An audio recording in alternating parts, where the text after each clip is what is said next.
Alors, bonjour les filles, bienvenue à cette deuxième partie d'explication sur atomes et molécules.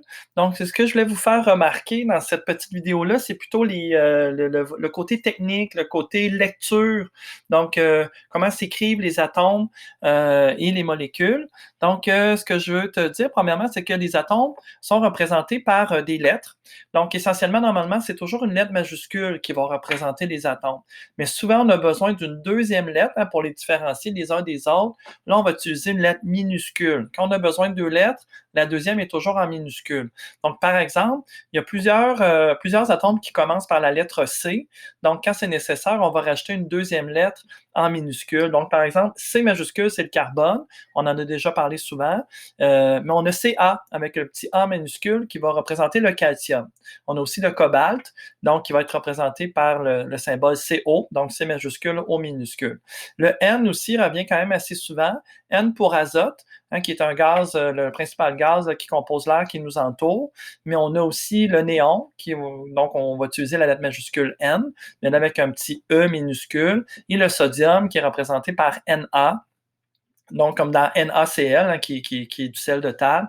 Donc, là, on a le N majuscule et le A minuscule. Donc, on a ici le tableau périodique. C'est le tableau qui regroupe tous les éléments qu'on connaît dans notre monde, qui composent notre monde, qui nous entoure. Et là, sont tous représentés par le symbole chimique que je suis en train de vous parler, donc avec la lettre majuscule ou la lettre majuscule et la minuscule. Donc, par exemple, ici, on a l'exemple du beryllium, qui est notre quatrième élément. Donc, le B majuscule et le E minuscule. Mais tout de suite après, le cinquième élément, c'est le bar, donc qui est représenté avec seulement la lettre majuscule B. Puis là, on retrouve plein d'autres éléments que vous connaissez. Donc, par exemple, ici, on a Cu, qui est le cuivre, juste en dessous, Ag, donc qui est l'argent, AU, qui est l'or.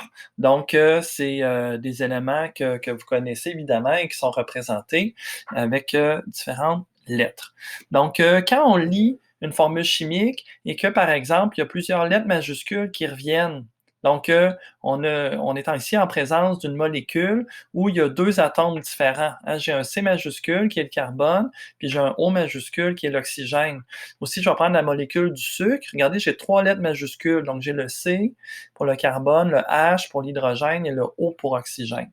Donc, si on va un peu plus loin, puis on essayait de lire qu'est-ce que ça veut dire ce 6CO2.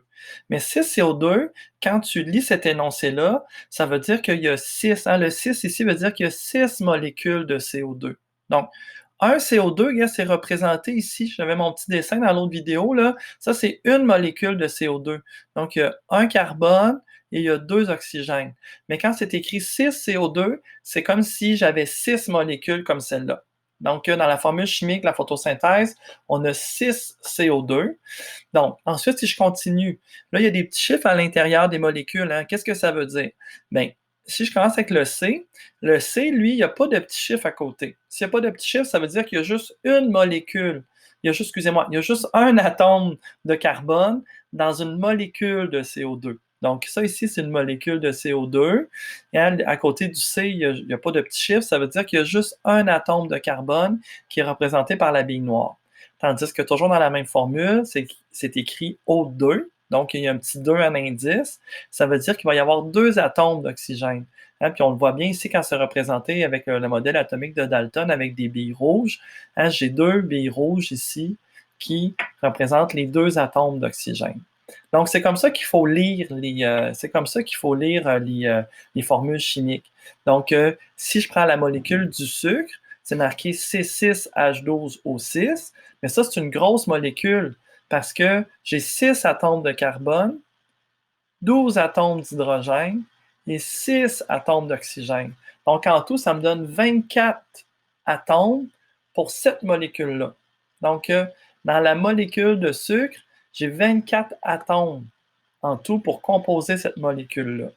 Donc, voilà, c'était un petit peu ce que je voulais travailler avec vous dans cette deuxième vidéo. Merci et bon travail!